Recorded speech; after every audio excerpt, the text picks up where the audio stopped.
begin this episode.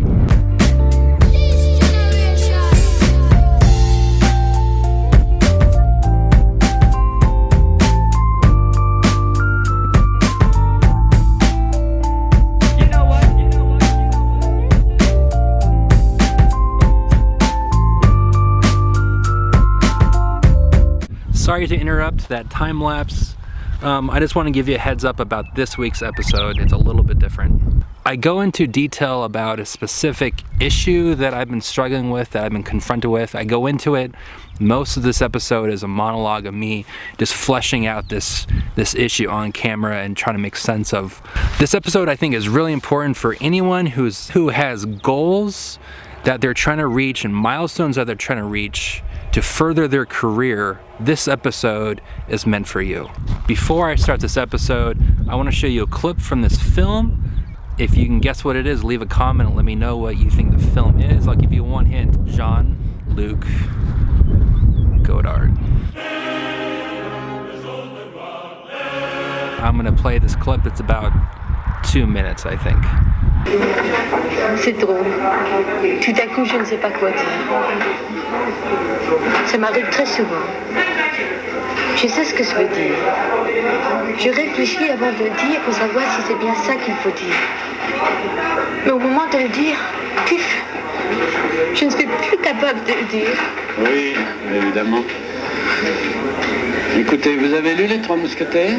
Non, mais j'ai vu le film. Pourquoi? Parce que, vous voyez, il y a là-bas Porthos. D'ailleurs, c'est pas dans Les Trois Mousquetaires, c'est dans 20 ans après. Porthos, le grand, le fort, un peu bête. Il n'a jamais pensé de sa vie. Vous comprenez? Alors, une fois, il faut qu'il mette une bombe dans un souterrain pour la faire éclater. Il le fait, il place sa bombe, il allume la mèche, puis il sauve naturellement. Et en courant, tout d'un coup, il se met à penser. Il pense à quoi? Il se demande comment il est possible qu'il puisse mettre un pied devant l'autre. Ça vous est arrivé aussi, sans doute, hein? Alors il s'arrête de courir, de marcher, il ne peut plus avancer. Tout explose, le souterrain lui tombe dessus, il le retient avec ses épaules, il est assez fort, mais finalement, au bout d'un jour, 2 jours, je sais pas, il est écrasé, il meurt. En somme, la première fois qu'il a pensé, il en est mort. Pourquoi vous me racontez des histoires comme ça? Comme ça, un peu pour parler. Et pourquoi est-ce qu'il faut toujours parler? Moi, je trouve que très souvent, on devrait se taire, vivre en silence. Plus on parle, plus le monde ne veut rien dire. Peut-être, mais est-ce qu'on peut... Pas moi. J'ai toujours été frappé par ceci, c'est qu'on ne peut pas vivre sans parler.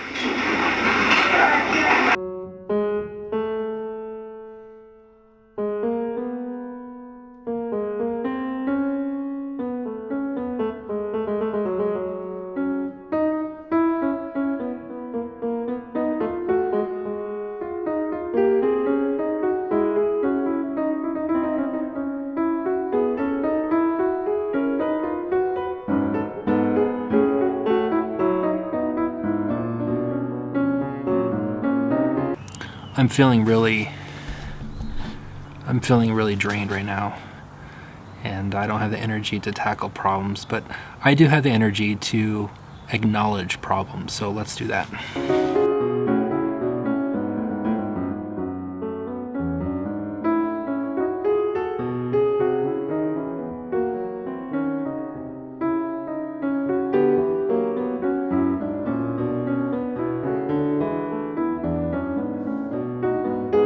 I've been making films and videos since I was 14 years old. That's 17 years ago is when I picked up a video camera and actually made my first vlog. I remember it as plain as day. That's the first time that I picked up a video camera and I felt connected to something. I never went to school for filmmaking. I decided that I would learn filmmaking through just trial and error. Film school is great for some people, but for me, I needed to go in this direction, which was make your own films, learn from your mistakes. benefit to going down your own path and not according to what the rules say you have to do is that you can choose to learn whatever you want, how you want it, when you want it. You can really fast track an education quickly if you learn on your own. That's if you're motivated. I haven't been as motivated as I should have been. I've realized where I've suffered, where my work has suffered because of that lack of motivation to learn certain things about the craft of filmmaking. So here's part of the problem. Part of the problem is that I know that I'm missing certain technical expertise with the craft of filmmaking. I've accepted that. It's okay. I'm not trying to learn how to technically do everything by the book. I just try to make stuff that I'm happy with, that makes me happy, and I move on to the next project. There's a lot of things that I do that isn't technically correct, but it's what I want. So that's the film, or that's the video that I should be making.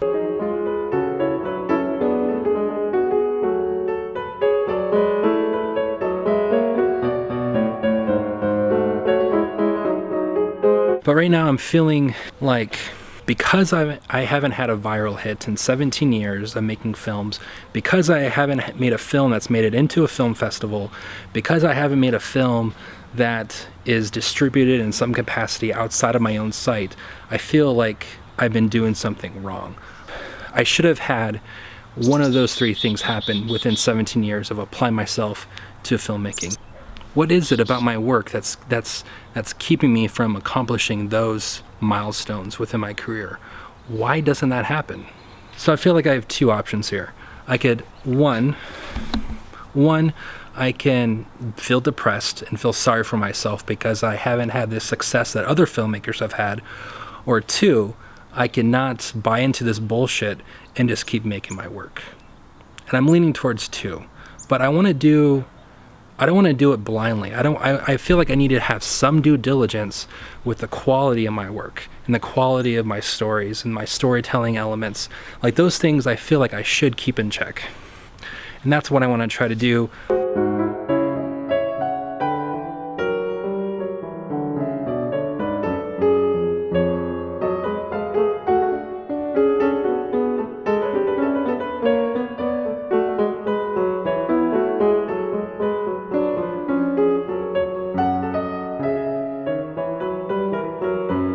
So I could only apply a certain amount of time to filmmaking.